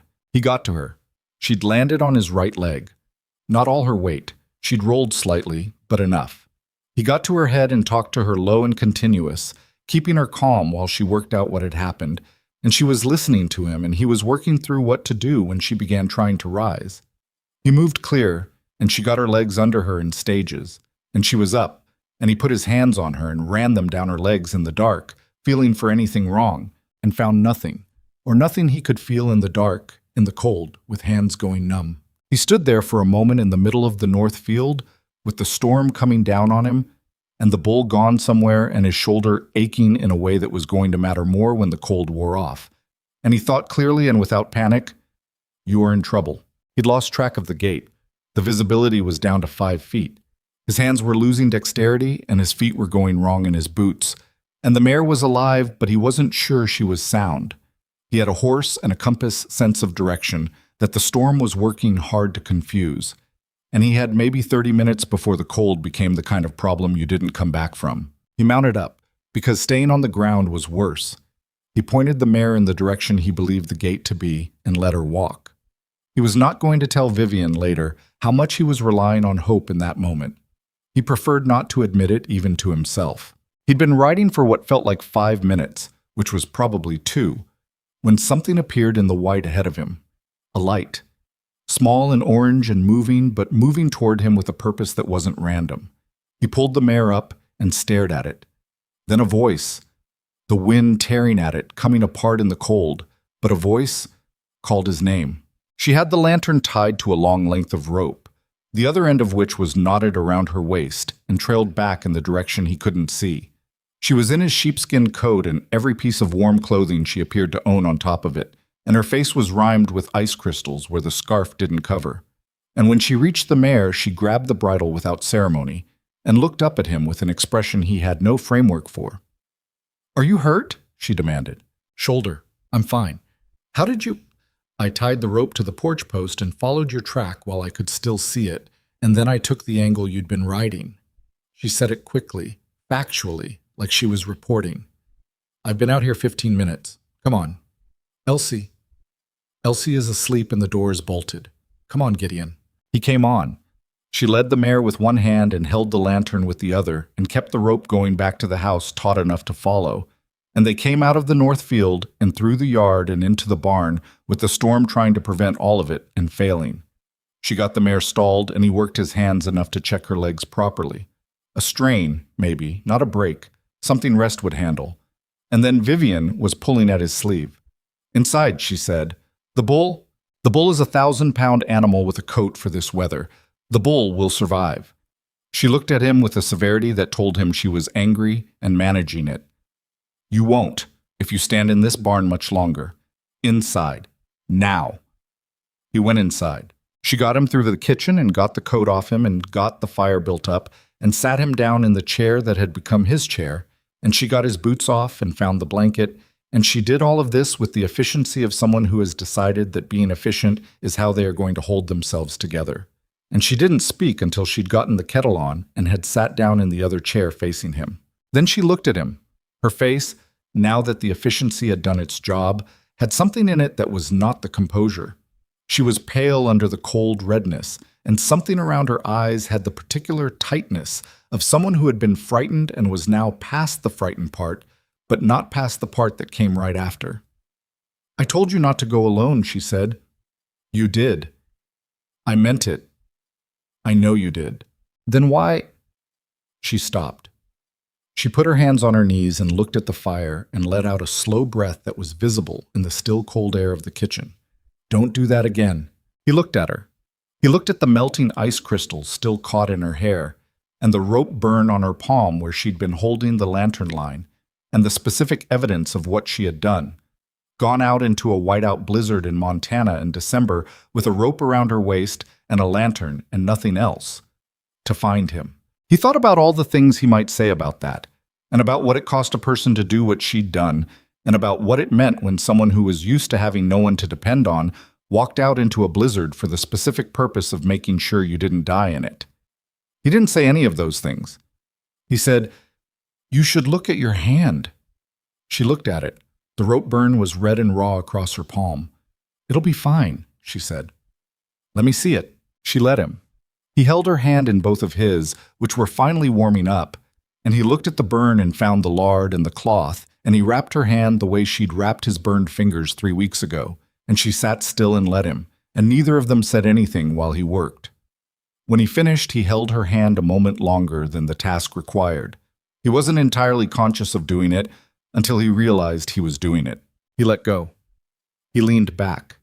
The fire had gotten the kitchen warm now, and the storm outside was enormous and complete, and neither of them was going to try to say anything adequate about what had just happened, and that was all right. Some things didn't need to be said immediately to be true. Vivian looked at the fire. Gideon looked at the fire. Outside, the blizzard held the whole world in its hands and did whatever it wanted with it, and inside the house on the Ashcroft Ranch, 2 people sat in the warmth they'd made and were, for the first time without any remaining reservation, glad the other one was there. The storm took 2 days to finish with them. For those 2 days, the world outside the house reduced itself to a white nothing, and the ranch became its own small universe. The kitchen, the main room, the barn twice a day when Gideon made the trip on the rope, with Vivian insisting on coming the second morning, and him not arguing because he'd used up his argument credit on the night of the blizzard, and they both knew it. They moved through the confined space of the house and managed not to be in each other's way, which was its own kind of skill, and Elsie provided enough noise and motion and questions about the structural integrity of snowdrifts to fill whatever silence might have grown awkward. The shoulder was bad for the first day. A deep bruise and something strained along the top of it that made certain movements sharp enough to stop his breath. He didn't say so. Vivian noticed anyway, because she noticed things, and she found a way to be in the kitchen when he came back from the barn so that she could take whatever he was carrying without making a scene about it. And he accepted this because it was practical, and because he was tired, and because the alternative was pretending the shoulder wasn't there, which was less practical than accepting her help. His whole adult life, the alternative to asking for help had been not needing it. He was finding that this approach had a flaw in it that he hadn't examined closely before. On the second evening, when the wind had dropped to something survivable and the snow had thinned from whiteout to merely heavy, he found the bull. It had gotten itself into the corner of the north field where the fence met the rise, which was the most sheltered spot in that pasture, and it was cold and unhappy, but it was alive. He got it to the barn by brute stubbornness and a rope, and did not feel triumphant about it because the animal made the whole experience as unpleasant as possible. But the outcome was the outcome. He came back inside and stamped the snow off his boots at the door, and Vivian said without looking up from the stove, "The bull? Barn. Good." That was all. He hung up his coat and she handed him coffee, and that was all. And that was somehow exactly enough. The morning the storm finally cleared, Harlow Creek looked like a town that had survived something and wasn't sure yet how to talk about it. The main street had drifts against the storefronts that came to window level, and the few people moving through it were doing so with the particular purposefulness of folks who had a list of things that needed doing and no patience for detours. Gideon came into town alone, which Vivian didn't argue about. She understood why. Until they knew where Croft was and what he was doing, the fewer people who saw her outside the property, the better. She stayed with Elsie, and he took the wagon in for supplies and to find William Sims, the attorney. Sims had his office above the hardware store, a single room with a stove and 2 chairs and a desk covered in papers that had the organized appearance of a system only their owner understood. He was a lean, direct man in his late 40s who had come to Montana from Ohio 15 years ago for reasons he'd never felt the need to explain, and who had earned a reputation in the valley for being one of the few lawyers in the territory who would tell you something you didn't want to hear rather than something that ran up his hours. Gideon told him the situation. He told him all of it. Vivian's real name, the Aldecott estate, the forged document, the trunk, the letters from the attorney in Philadelphia, Croft asking questions at the station. He left nothing out, because Sims couldn't help with incomplete information, and incomplete information in a legal matter was usually more dangerous than no information at all. Sims listened without interrupting, which was one of the things Gideon respected about him. When it was done, the attorney was quiet for a moment, turning a pen over in his fingers. Her father's attorney in Philadelphia. Does she trust him completely? She trusts him with her location, which is the most valuable thing she has. She'll need to contact him by wire, not letter. Letters take too long and they can be intercepted on a route Croft is watching. Sims set down the pen. If the original will and the supporting correspondence are as solid as she believes they are, the forged document is a problem Fletcher Aldicott can manage in Philadelphia, but can't necessarily export to a Montana court without it being examined more carefully than he'd like. Distance is a factor in his favor, and in hers, both. But she'd buy and try it. He paused. The question is what Croft is here to do. If he's here to report her location back to Fletcher, that gives them time to prepare a legal response and get documentation to Judge Hartley before Fletcher can file anything fraudulent. If Croft is here to do something more direct, like what? Gideon said, though he had a fair idea. Theft, Sims said plainly. The trunk. If Fletcher can get his hands on the documents in it before a Montana court has seen them, the original will disappear and all that's left is his forged version and his witnesses. That's a much cleaner outcome for him than a court fight. Gideon sat with that for a moment. He had been thinking about the trunk as an asset, which it was, but he hadn't been thinking carefully enough about it as a target. What do I do about Croft directly? He said. He's in Harlow Creek asking questions. That's not illegal. No, it's not. You can't run him off for asking questions. Sims leaned back in his chair. But if he comes onto your property without an invitation, that's a different matter, and out here that matter has a fairly direct resolution that doesn't require my involvement. He said it without any particular inflection. Get the trunk moved, not to somewhere clever, somewhere obvious to you, but not to a man who's been in the county for 2 weeks. And get the wire to Philadelphia, today if you can. Gideon got the wire sent from the telegraph office on his way to the general store. He kept it short. Vivian had given him the attorney's name and told him what to say. V.A. Safe, Crofton County, need inventory of documentation and timeline for filing in MT, wireback care of Ashcroft, Harlow Creek. He paid the operator and went to get the supplies. It was at the general store that he saw Croft. He didn't know it was Croft at first. There was a man at the counter when he came in, medium height, unremarkable in the way that men who work at being unremarkable are unremarkable, dressed in town clothes that were practical without being frontier. He was buying tobacco and talking to the storekeeper, Ben Aldrich, in the easy manner of a man who was simply passing through and had no particular angle.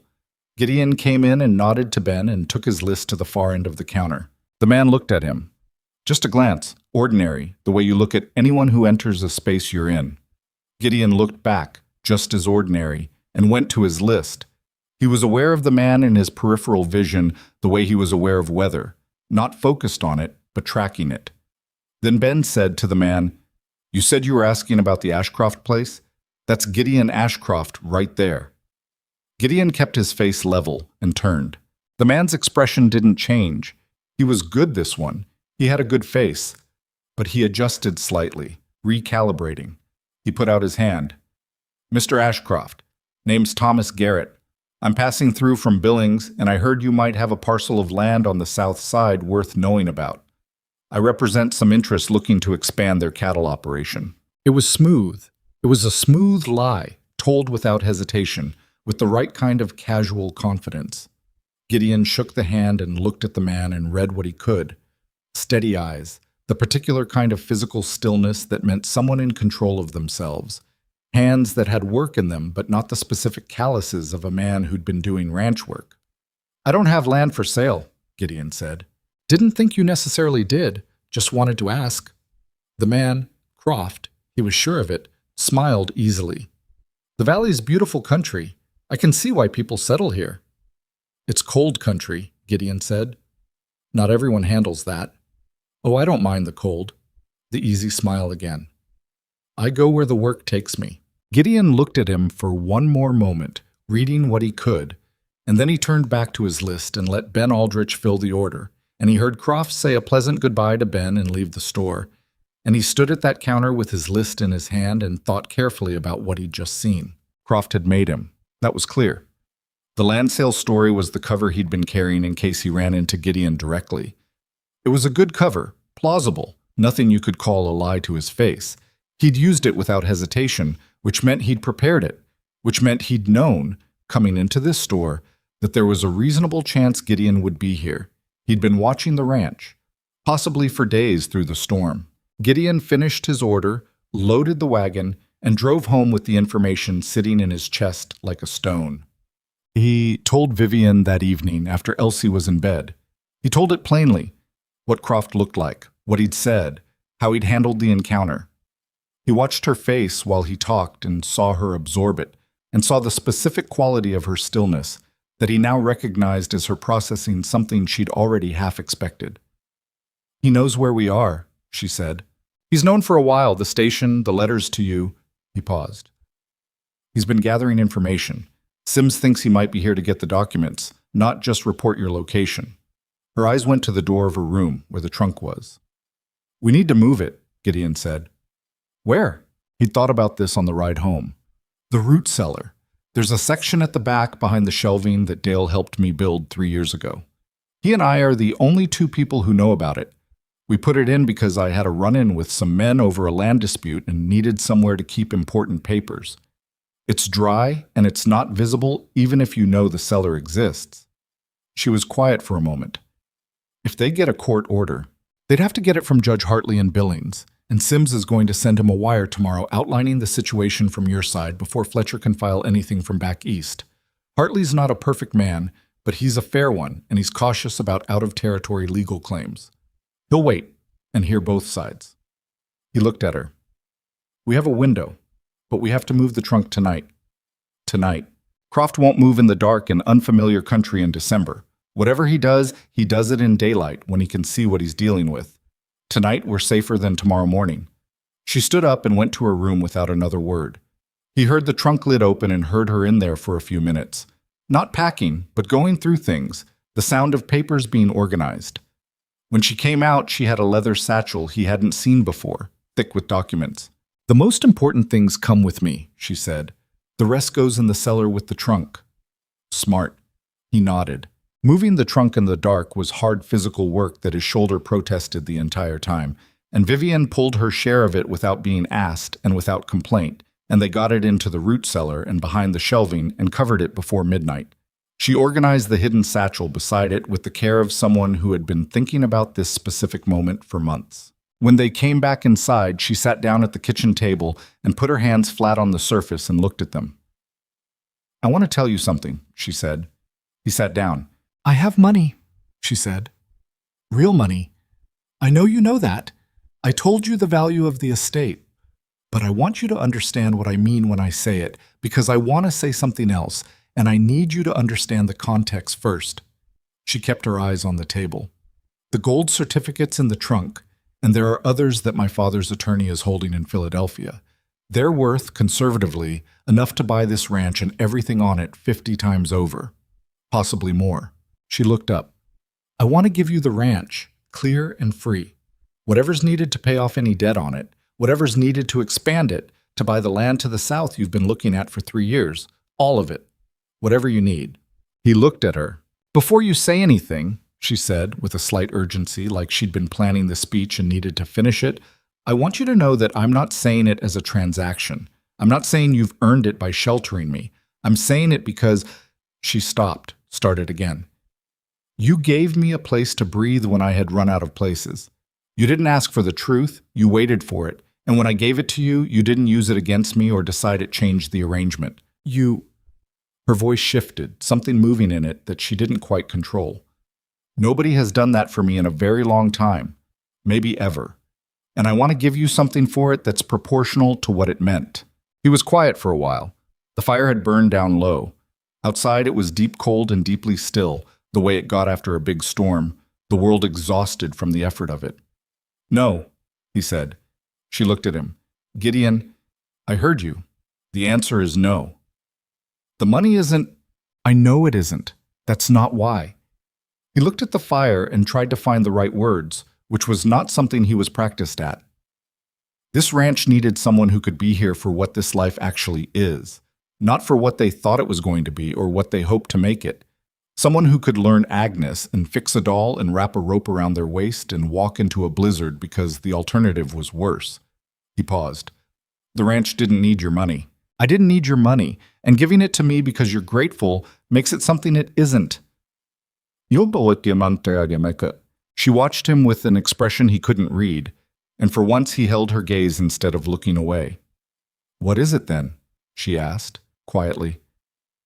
I don't know yet, he said, but not a transaction. Something moved across her face. She didn't look away from him. All right, she said, barely above a whisper. All right, he said. Croft came to the property 2 days later. He didn't come in the aggressive way, which was what Gideon had half prepared for, not with force or with papers or with obvious intent. He came up the road in the early afternoon on a hired horse, dressed practically now rather than in town clothes, and he tied the horse at the fence post and came to the front door and knocked. Gideon answered it. Vivian was in the back of the house with Elsie. He told her to stay there, and she had, because they'd agreed on how this would go. Mr. Ashcroft. Croft had dropped the easy sociability of the general store. He was direct now, which paradoxically Gideon respected more. I think we can both stop pretending I'm a land buyer. I was never pretending, Gideon said. I knew what you were at the general store. A slight acknowledgement in Croft's expression. I represent certain interests in Philadelphia who are concerned about the welfare of a family member who traveled west without informing them. They want to know she's safe. And if she is, then I can confirm that and be on my way. My employers don't want trouble. They want to know where Miss Aldicott is and that she's in good health. So they can send the paperwork, Gideon said. Something shifted in Croft's face. Not guilt, exactly, but the acknowledgement that the pretense had a limit. There are legal matters outstanding, he said, related to the estate. Her presence is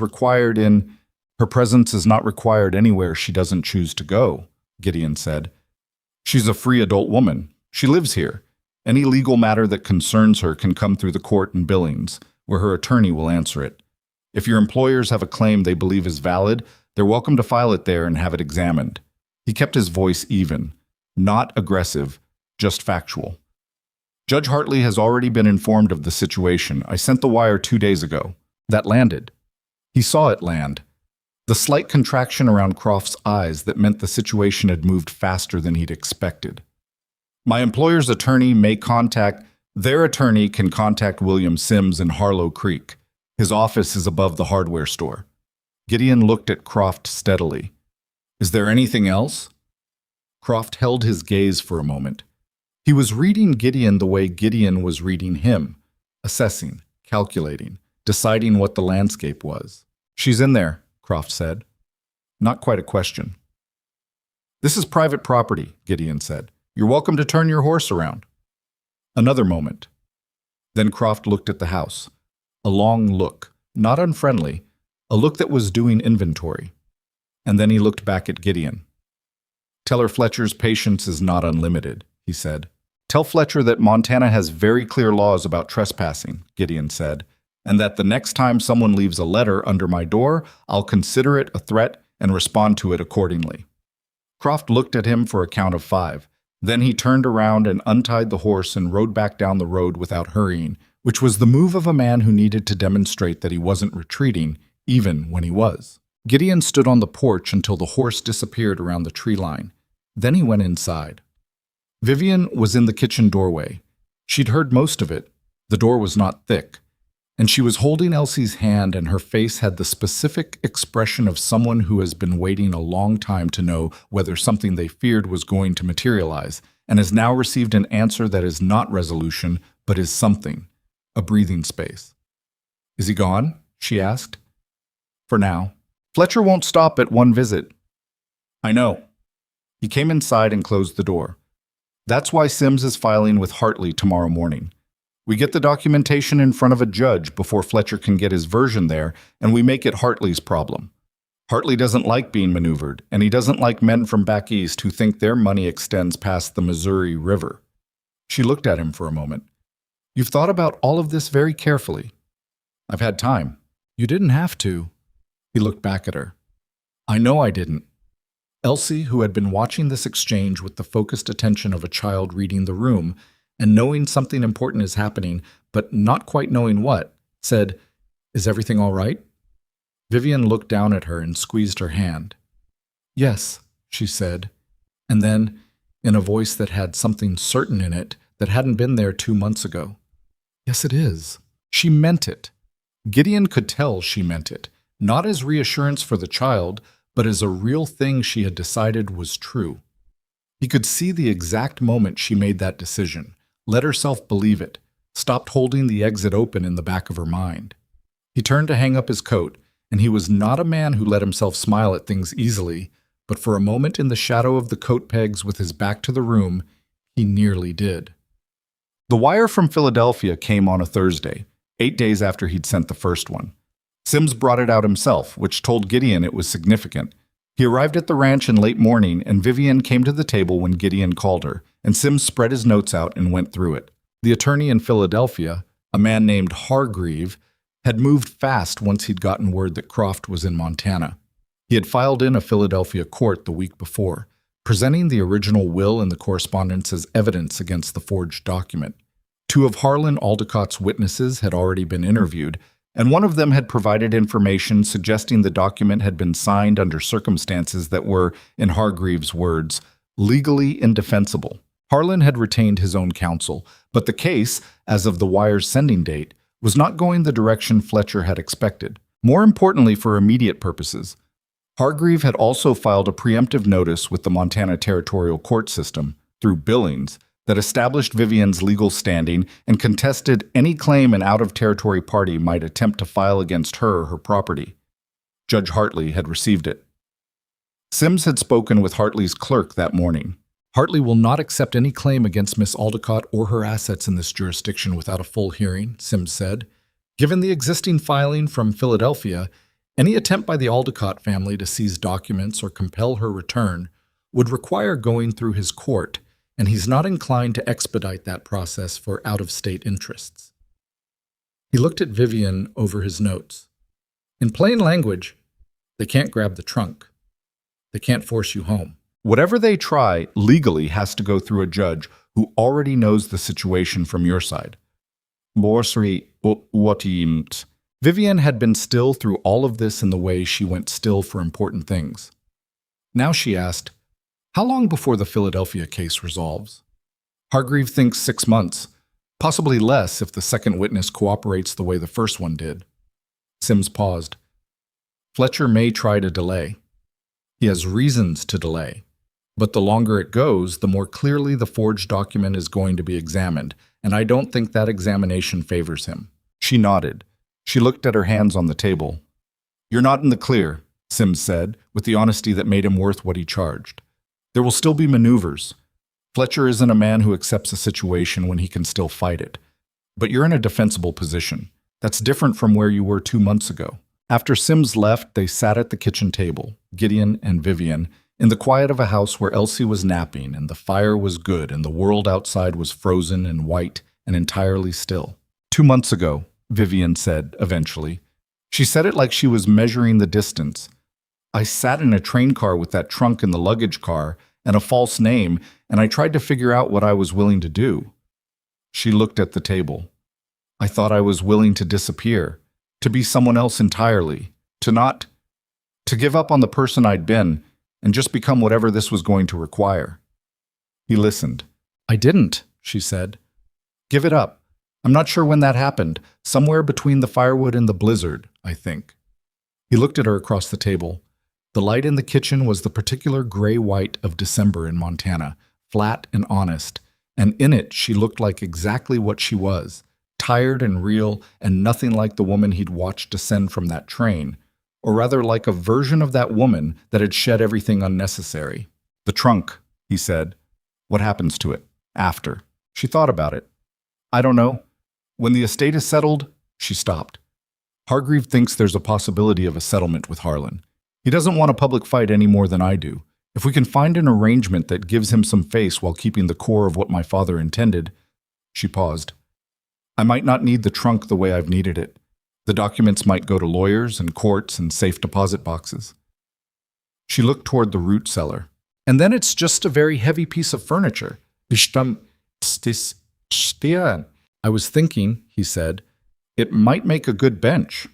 She looked at him. In the main room, he said. Sturdy. It's the right height, and it's got those iron fittings. It would last. She was quiet for a moment. Something changed in her expression, not dramatically, not the sudden crack of emotion, but a slow shift, the way light changes on a hillside when a cloud moves off it. A bench, she said, if you wanted. She looked at the main room and then at her hands and then at him. Yes, she said, I think I'd like that. He nodded. He got up and refilled his coffee, and when he turned back, she was still sitting at the table looking at the main room with an expression he'd been watching change and develop for 2 months and could now name, finally, clearly. She looked like someone who had arrived somewhere. Not the place she'd planned for, not the destination she'd written down on any list, but somewhere she recognized, something in her responding to the particular quality of this specific life, this kitchen, this cold, this man and his daughter, and his ill-tempered cow and his wind-beaten ranch at 4,000 feet in the Montana Territory. She looked like someone who had stopped running. He set his coffee down and he said, Vivian. She looked at him. He didn't have the long speech. He'd never had long speeches in him for things that mattered. He said, stay. Just the one word. Not a question exactly, but not an order, a request, made plain. She looked at him for a long moment, and the December light came through the kitchen window and the fire settled, and somewhere down the hall, Elsie was making the small sounds of a child about to wake from a nap, and Vivian said, I already am. She already was. Those 2 words sat in him differently than he'd expected. Not like a resolution, not the clean closing of something, but like the first morning after a long illness when you wake up and the fever is gone and you lie there for a moment not quite believing the absence of pain. Something had been carrying weight in him for a long time, maybe longer than he'd been honest with himself about, and now it was lighter, and the lightness itself was something he had to get used to. He didn't make a production of it. That wasn't how he was built. He went back to the work the next morning and the morning after that, and the work was what it had always been, cold and physical and without sentiment, but something in the texture of it had changed. There was someone in the kitchen when he came in. There was a light in the window when he came back from the barn after dark. These were small things. He'd learned that winter not to underestimate small things. January came in hard and stayed hard. The cold that settled over the valley in the second week was the genuine article, not the dramatic cold of storms, but the still pressing cold of high winter, the kind that came down from the north and simply sat on the land for days at a time and didn't move. The thermometer on the barn door read, temperatures that would have broken a person who hadn't built up to them, and the days were so short they barely seemed to happen. You did the morning work in the dark. You did the evening work in the dark. The light in between was a thin gray allowance, and you used it. Vivienne used it. By January, she was doing things he hadn't asked her to do because she'd seen they needed doing and had done them. Reinforcing the chicken coop insulation, which he'd been meaning to address since November, tracking the feed inventory with a precision that saved them 2 trips to town in the worst weather, teaching Elsie to read with a patience that Gideon, who had been trying to teach Elsie to read for 6 months with limited success, recognized as being considerably better than his own method. He'd found them at the kitchen table one afternoon, Elsie sounding out words from an old almanac with her tongue between her teeth and her whole body concentrated, and Vivian sitting beside her saying nothing when Elsie got it right, which turned out to be the right method. Not praise, just expectant silence, and Elsie filling it. How did you know to do it that way? He asked Vivian that evening. She hates being patronized, Vivian said. Praise tells her you expected her to fail. Just waiting tells her you expected her to get it. He thought about that for a while. Then he thought about all the ways he'd been handling Elsie since Clara died, and about whether expectation and patience looked the same from the outside, and about how much difference there was between them on the inside. Parenting, it turned out, was something 2 people could be better at than one. He hadn't expected that. He'd thought he had the essential shape of it down, and the shape was right, but there were dimensions to it he'd been managing alone that he hadn't known were being managed alone until they weren't. The wire from Hargreave came in the 3rd week of January. Sims wrote it out himself again, which had become his pattern for important communications. And this time he came in for coffee and sat at the table with the look of a man delivering news he was genuinely pleased to deliver. The second of Harlan Aldicott's witnesses had provided a full statement to the Philadelphia court. The man's name was Corvin, and he had been in Harlan's employ for 4 years, and he had decided for reasons that Hargreaves' wire did not detail, but that Sims speculated involved either his conscience or the calculation that the losing side of a fraud case was a worse place to be than a cooperating witness, to describe in precise detail the circumstances under which the forged document had been created. Edmund Aldicott had not signed it. He had been shown a different document, a routine business amendment, and had signed that, and his signature had been transferred by a process that Corvin described with specificity to the actual fraudulent will amendment. Harlan had been present. Fletcher had coordinated the clerical work. That's fraud, Sims said. Not arguable fraud. Documented, witnessed fraud with a cooperating witness who was in the room. Vivian sat at the kitchen table and read through the wire summary Sims had written out for her, reading it twice in the careful way she read things that mattered. Harlan's attorney has already approached Hargreave about a settlement, Sims continued. They want to avoid criminal prosecution. Hargreave thinks they'll accept terms that give Harlan a severance from the business and no criminal charges filed, in exchange for formally withdrawing the fraudulent document and any claims against the estate. Fletcher? Vivian asked. Vivian, that's the part your attorney is still negotiating. Fletcher was more directly involved than Harlan in the actual mechanics of it. Hargreave thinks he'll push for the same deal. No prosecution in exchange for withdrawal. Whether you accept that is your decision. She set down the paper. She looked at the window, which was frosted at the edges with the crystalline patterns of serious cold. And she was quiet for a long moment in the way that meant she was thinking something through completely before she said it. I don't want them in prison, she said. She said it like she'd expected to want it and had found she didn't. I want them out of the business, out of the estate, gone. I don't want to spend the next 3 years in courtrooms watching Fletcher's attorney try to make me look unstable. She looked at Sims. Tell Hargreave to negotiate the settlement with conditions. What conditions? That the original will is reinstated in the record without contest. That Harlan signs a statement confirming the amendment was fraudulent for the permanent record, even if it's sealed, and that Croft is recalled. Today. Sims wrote this down. Those are reasonable terms. Hargreave will know how to present them. He looked up. This is close to over, Miss Aldicott. She nodded. She looked at the paper again, at the neat hand of Sims's summary, at the outline of 6 months of fear and running and hiding, reduced to a few lines of practical legal language. Thank you, she said, for all of it. I represent your interests, Sims said, with the slight discomfort of a practical man being thanked directly. That's what I'm paid for. He gathered his papers and took his leave, and the door closed behind him, and the kitchen was quiet. Gideon was at the stove. He hadn't said anything through the meeting. It was her business, her situation, her decisions to make. But he'd been there, and she'd known he was there, and that had been its own kind of thing. It's over, she said. Not to him exactly, to the room. Almost, he said. Settlements take time. I know. She looked at her hands. But the direction is set. Yes, he said. The direction is set. She looked at him across the kitchen, and something in her face was different in a way that was hard to name. Not happiness, exactly, or not only that. Relief has a particular quality when it comes after a very long time of not having it.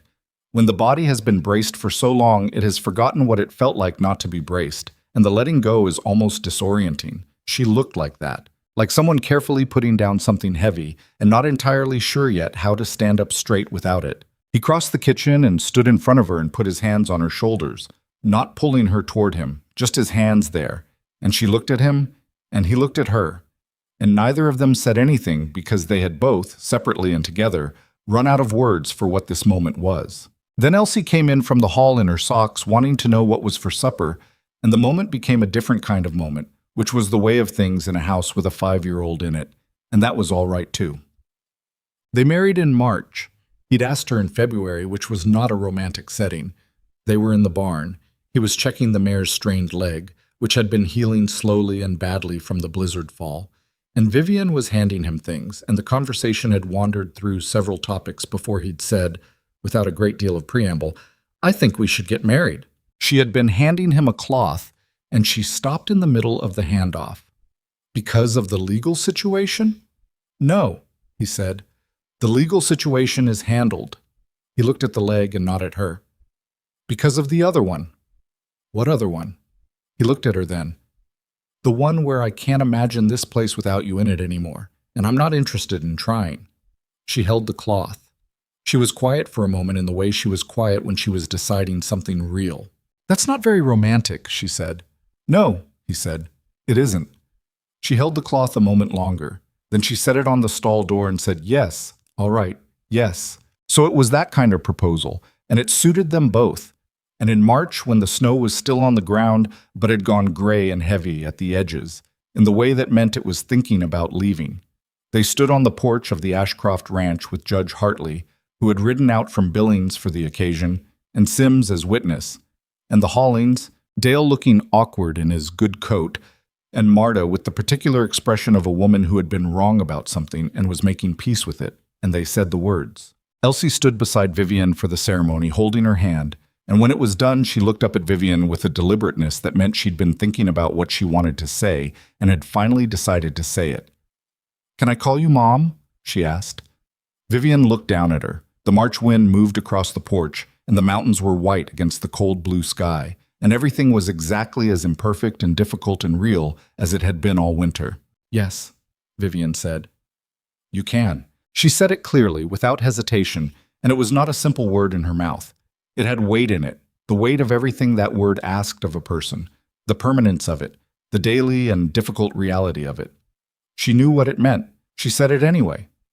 That was the thing about her, Gideon thought, that had been true since the first morning in the barn.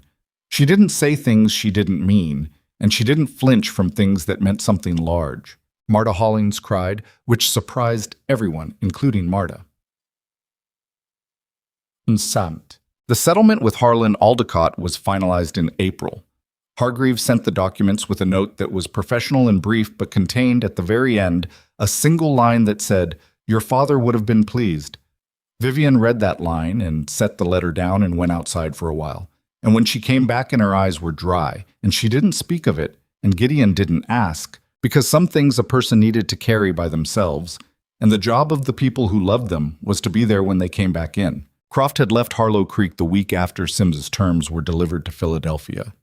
He went the way he'd come, quietly and without announcement, and the station manager mentioned that a man matching his description had boarded an eastbound train on a Tuesday morning, and that was the last anyone in Harlow Creek saw of him. Dale Hollings heard about it from Ben Aldrich at the general store, and Dale told Gideon with a look of satisfaction he didn't bother to conceal, and Gideon nodded and didn't say much, which was the right amount to say. Spring came in its usual fashion, which in Montana meant slowly and with reservations. A warm day followed by a cold week, mud and ice coexisting in the yard with an antagonism that made every trip to the barn an adventure in footing. The snow went off the south-facing slopes first, as it always did, and the creek came up hard with runoff and the cattle moved with the new grass as it appeared, and the ranch took on the particular energy of a place waking up from a long suspension. Everything that had been held in place by cold now resuming its motion. Vivian saw spring in Montana for the first time, and she watched it with the same full attention she'd given to everything else out here. Not romantically, not the way someone from a city imagines frontier spring, but practically, reading what it meant in terms of work and weather and the changed demands of the season. She asked questions. She learned things. She made mistakes in the mud season that she didn't make twice, and she made some mistakes that she made twice and then stopped. And the whole of it was not graceful or easy or the kind of renewal that gets written about in letters home to people who didn't come west, but it was real. That was the thing she'd found out here that she hadn't expected to find or hadn't expected to need so badly. Everything out here was real. The cold was real, and the work was real, and the failures were real, and the satisfaction at the end of a hard day was real, in a way that her life in Philadelphia, for all its comfort and its society and its organized beauty, had not been. She had lived there in a kind of curated unreality, managed, presented, maintained. Out here there was nothing to maintain but the actual substance of things. The animals didn't care what impression you made. The weather didn't negotiate. The land gave you exactly what you put into it and not a thing more. She had run away from one life and stumbled into another, and the second one was harder in every physical sense and truer in every way that mattered. And she had not seen that coming, and she was grateful for it. In the way you're grateful for the things that change you without your permission, the things that turn out to have been exactly what you needed, even though you never would have chosen them. The trunk came out of the root cellar in May. Gideon brought it up himself, his shoulder fully healed by then, and set it in the main room, and they looked at it for a moment. This object that had traveled 3,000 miles full of fear and documentation and hidden gold, this thing that had meant so many different things to each of them, since the afternoon 4 men and a profanity had unloaded it onto a Montana platform. "Still think it would make a good bench," he said. "I know a carpenter in town," she said. "He could add a top, something flat, maybe with a cushion." Cushion might be pushing it. "A cushion," she said firmly.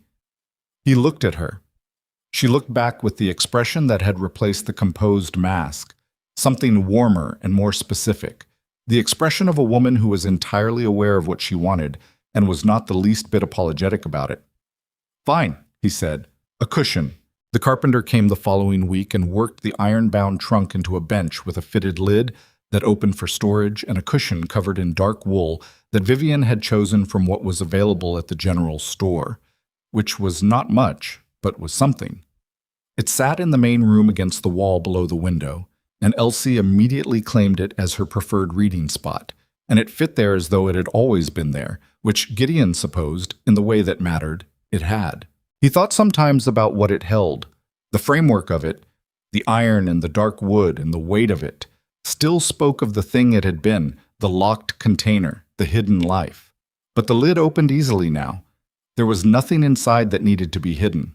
Elsie kept her smooth stones in it and her collection of bird feathers and 2 spare scarves and the cloth doll with the golden thread at its seam, which sat on top of everything else, presiding. What is mended with love becomes stronger than before.